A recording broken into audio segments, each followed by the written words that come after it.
Whiteboarding 107, Getting Started. And before I talk about the whiteboarding tools to help us get started, I want to talk a little bit about how I got started with this work. And that was through professional learning communities. That's a big buzzword out there nowadays. If you ask most principals, they'll say we're a professional learning community. However, I found 9 times out of 10, usually people misunderstand what is meant by professional learning communities. So I'd like to go ahead and spend some time the next couple of whiteboarding sessions really laying out what professional learning communities are and what they can mean for your school. I mean, that really was what got me started in this work of designing the how of teaching was through professional learning community work and seeing what worked with kids in the classroom and what didn't. So you can see I've been learning about professional learning community work for a long time. I've gone to a lot of conferences. I've talked individually with some of the greats. Here I am with the big three, Rick DeFore, Bob Eaker, and Becky DeFore. They did some of the groundbreaking work with PLC. I'm here with Mike Matos as well, who did tons of work on the pyramid of interventions. A couple of the rising stars of PLC, Tom Schimmer and Cassie Erkins, who are really into the assessment models and grading. The great thing about professional learning community work is that it's learning by doing. You learn as you go. You don't wait and have this beautiful, awesome plan and then, okay, I've got my plan now I'm going to proceed ahead. You basically assess the impact of your teaching continuously, and you don't do it individually, you do it with a team of people, because then you can compare your results and see what works well with kids and what doesn't.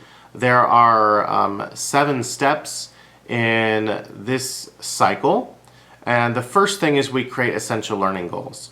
The curriculum is way too massive for you to teach everything in a school year.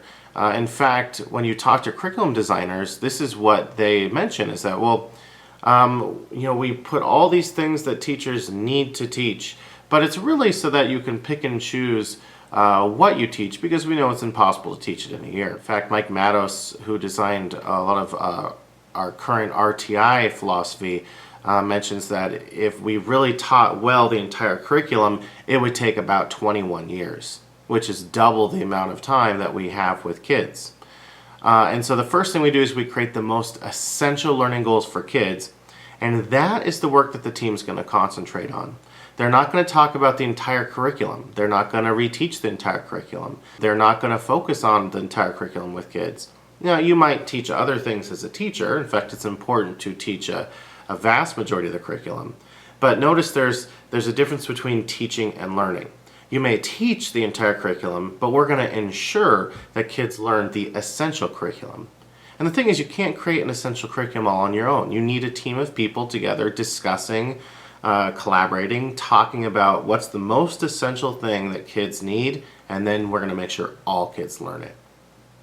The second step, you take your essential curriculum and you create some common formative assessments from that. So there are assessments that you're going to give kids multiple times. And that really is the creative work of a teacher team. Because another thing we know about curriculum is that it's very vague. It's not well defined. And so the teams get together and discuss, okay, well, here's the standard. Now, what exactly does it look like? And through creating common formative assessments, you can better define what the standards look like for you as a team. Next, teachers in their, we call it Tier 1 instruction, they do their first best teaching. Now here's the key with this. Professional learning community work does not mean you plan together.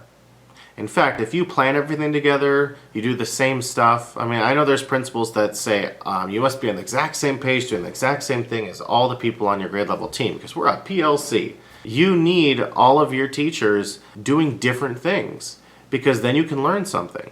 When you bring the data in from your assessments, there's no good or bad data. The best data in the world would be if one teacher had a 90% and one teacher had a 20%. The 20% is just as important as the 90%, because once you have that data in a clinical sense, you know, okay, we have some really successful things that worked here and we have some unsuccessful things that didn't work here. So let's share. If you end up having almost exactly the same results across classrooms, it's very difficult to learn something. So yeah, that first best teaching must be done by individual teachers. It's not about planning. Okay, then next we assess for instructional impact using our common formative assessments. We taught, and on the same assessment window we give the formative assessment, and we bring it back and we get a percent of students that have met our standards. And then we can compare those results. Now, we don't stop there. Just having results and improving our teaching is a wonderful thing, but we also want to make sure that kids have extra time to learn. PLC works about changing the formula. The formula used to be that time was a constant and learning was variable, which means, okay, we've got 2 weeks to learn it. If you don't learn it, sorry, you're SOL. But now you're flipping that formula, and learning is going to be the constant, and time and support are the variables. You can increase the amount of time, increase the amount of support for kids that need more time and support for learning.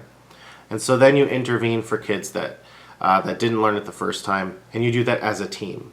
You can't do it as an individual because then you end up using the same strategies as you had before, and it usually ends up being just louder and slower. And the same kids that didn't learn it the first time, you couldn't meet their needs the first time, you're not going to meet their needs the second time. The team does what they can to intervene. And in professional learning community work, that's actually tier 2. Teacher teams own tier 2, which is intervening for kids that didn't get the grade level work the first time. For the kids that did meet your expectations the first time, we extend their learning. Our students need to be pushed to a deeper level of understanding, and extension work is extremely important for that. Step 6 is open loop feedback, and this happens naturally when you start doing this work. Once you've gone through those first 5 steps, you need to improve everything about your cycle. You can go back and, okay, let's better define our essential learning goals. Let's create better common formative assessments. Let's improve our first best teaching. And then let's improve the way we assess and collect data for our students, and we can also improve the way we intervene and extend. So it's a constant cycle where you got that open loop feedback. You go back, you improve everything as you go.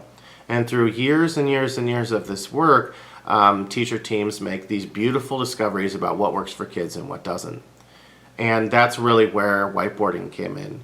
3-Hire Whiteboarding was designed through open loop feedback. Well, this didn't work, let's try this. Well, this worked a little bit better, let's try this. Well, that didn't work, let's try this. Hey, that works great. And then it turns out that this highly visible form of teaching using whiteboards, changing the micro level learning experience for kids, gave us the biggest impact in our learning. I kind of have a challenge for you, and that is step 7. Which is for your first best teaching, you need to bring in new ideas. Maybe you give some 3-Hire Whiteboarding a try. Maybe you really get good at whole brain teaching and give that a try. Or you get some Kagan books and study those and try some cooperative learning with kids. But the key is to bring something new to the table in your Tier 1 instruction. Okay, so far in the Rookie Toolbox, we've looked at the whiteboarding cycle, some management with ready and away positions, open boarding, closed boarding. We looked at peer listening boards last week. And this week, we're going to look at the basic tools that will get kids started in a whiteboarding cycle. So we'll just look at a couple rookie tools, Mirror My Board and Whiteboard Stem and Starter. So Mirror My Board is one of the simplest tools here. But it's just a nice, simple way to get kids started when they are responding on their whiteboard. When you tell kids to mirror your board, basically you write something on your board and they do the exact same thing on their board. And it's really as simple as that. It's just a simple direction to get kids to copy something down. With Mirror My Board, you can have a teacher board with you. It's kind of just an oversized board that's easy to see across the room. What I recommend for Mirror My Board is on your whiteboard up front in the room, draw a very large square and have the kids understand that this is their whiteboard. That the square represents what's inside of it is what's inside their whiteboard. Now, Mirror My Board is not about taking notes. Okay, you're not going to write down a bunch of words on the whiteboard and have them copy it and then erase it. That's ridiculous. Mirror My Board is simply about getting some basic things on the whiteboard for students to start with a response. If you know that they're going to answer on the top and they're going to revise on the bottom, then say Mirror My Board, take your teacher board and draw a line across it like it shows here. Mirror My Board is perfect for younger students as something to prepare them for whiteboarding in the future. It's really essential when you're introducing Mirror My Board that you spend some time getting kids to copy down exactly what you put down. And so how you can do that is divide your board into 4 squares. This is really great for younger kids. Have them divide it into 4 squares and say, put your hand on the upper left corner. Put your hand on the upper right corner. When they're in kindergarten, first, second grade, they'll really need to get used to being given directions. So then you get kids to practice mirror my board. I tend to do that with a circle. Just draw the circle in various places on the board and have kids practice putting the circle at exactly the same size as yours. And that's important because you're eventually going to want to do things like mirror my board. You have the kids divide the board into boxes, and you want to make sure that they divide the board into the same exact size boxes as you have. Or let's say you want them to write 3 sentences and you give them a couple words in a bulleted list of sentences. You're going to want to make sure that there's room between those sentences for kids to respond.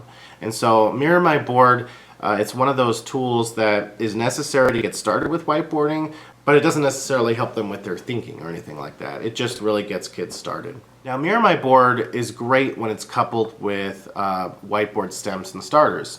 So whiteboard stems are simply sentence stems. You'll say something like mirror my board. Okay, we're going to make a bulleted list. 3 things. The first one is the first thing I learned. The next one is the second thing I learned, and then the third thing I learned. You write it on the board, kids write it on their board as well, mirroring your board, and now you've got a nice organized way for kids to respond. One of the hardest things to do when getting kids to respond is just getting them to start. And by giving them a couple words to help them get their sentences started, you're going to have a lot better responses than if you didn't do that. Now, stems and starters don't necessarily just have to be words, they can also be pictures. Let's say you're doing illustrative boarding and it's about a central character. And so you would have them mirror your board and write down, let's say, a stick figure. And you put a name underneath that stick figure. They're reading something from To Kill a Mockingbird, and so you would put a stick figure in the middle and label it Atticus Finch. And so kids would also do that on their board. And then when the chunk of text is read and they have to illustrate, they already have something started on the board that they can illustrate around. So we can apply this to a whiteboard cycle. And there's a technique that I've designed over the years that I'll talk about later called imaginative reading. And that involves different cycles of whiteboarding. And I just want to lay that out here, showing you how mirror my board and whiteboard stems and starters can help facilitate this. And the first thing we do is we take a chunk of text, so let's say a paragraph, and let's say To Kill a Mockingbird, and we start with comprehension. And so the element is a chunk of text, a paragraph, and the interaction would be illustrative boarding. You always illustrate first because that way kids have to see it inside their head and they have to represent it on their whiteboard. So let's say student A reads the chunk of text while student B illustrates on their whiteboard. You tell kids, okay, mirror my board, and you have your nice teacher board and you draw a stick figure in the middle and you label it Boo Radley. Okay, there we go. Boo Radley is the central figure in this little chunk of text. So now student A reads a chunk of text, student B illustrates, then they switch. So here on this whiteboarding cycle, I actually have a brand new walk I haven't talked about before. And it's kind of with that theme of getting started. It's another feedback walk called a Selective Start. And so on your own board, you'll have a few things added to the illustration, and you'll go around and you'll look for students that are struggling, and you show them what's on the whiteboard to help them with getting started with their illustrations. The selective part comes in that you don't show it to every student or every pair. As kids are illustrating, you look for pairs that are struggling with their illustrations. You bring your teacher board over and say, hey, look at this. You could possibly put this on your whiteboard. Have you thought about adding this to your illustrations? And so that's a selective start. While students are illustrating, you walk around with your teacher board with an illustration already kind of finished or parts of it added to the board, and you show students selectively so to give them feedback to help them add more to their board. Like all feedback walks, as you're walking around, even though you're helping some students through selective start, you're also watching what every student is doing. Remember, increasing that visibility in the classroom to see how students are comprehending that particular chunk of text. Okay, so then you had that chunk of text, you illustrated it, and so now feedback, let's say students do a whiteboard look, they hold up their board, look around, add some more to the illustrations. Okay, so the first part of imaginative reading has happened. It's illustrative boarding. And so now you go to the next part. Now you need to think about what students have seen in their head. So now the element switches. So now the element is going to be your visual memory of the text. And the interaction, well, we're going to think about it. And so mirror my board, we're going to use a whiteboard stem. And now you can add any sort of thinking skill you want. So the sentence stem could be, in the next chunk, blank. And then students need to write down what they think is going to happen in the next chunk. Well, then the second bullet point could be simply the word because. So now they're inferring, they're getting evidence from their text because they have to give a reasoning why. In this particular cycle, while kids are responding, we're going to do another type of feedback walk called a heads down help. Heads down help is when you're really looking at what students are writing, and if you see them struggling, or if you see they need help, or if they're putting something that doesn't make a lot of sense, you get right down there next to them, you get your head down, you get down next to the student, and you give them some feedback. With heads down help, we're not going to wait till they're done responding to give them the feedback. If we see some issues in their response, then we're going to go ahead and get down next to them and say, okay, so this inference here, I'm not really sure if this jives with what the text is saying, because doesn't the text say this? Oh yeah, well, why don't you revise your response, and I'll come back in 30 seconds and see how you're doing. Now, are you going to get to all kids during heads down help? Probably not. But if you're constantly doing heads down help, doing that during a lot of cycles, you're going to get to a lot more kids than if you simply waited until they were done responding to give that feedback. So that's one of the ways teachers can definitely give their feedback in whiteboarding. And that's one thing you'll definitely notice about whiteboarding. It's very involved with the teacher. The teacher is that professional source of feedback, and they're constantly walking around and making sure kids get that feedback. All right, now whiteboarding's not done without feedback and revision. So now we're going to do a whiteboard pass. Pass your board 5 times when I say pass. And I want you to look at other students' responses. And when you get your board back, you're going to change your answer to a completely new inference based on what you learned. Okay, pass your board. Students pass their boards 5 times. Okay, pass your boards back. Now erase and revise. And it's just a great way to get kids to interact with text. So they comprehended it, they used some thinking skills, and it was all visual. They got feedback, they revised their boards. So that's Mirror My Board, Whiteboard STEM. Very, very simple tools, but essential to get that, to get whiteboarding functioning in a classroom.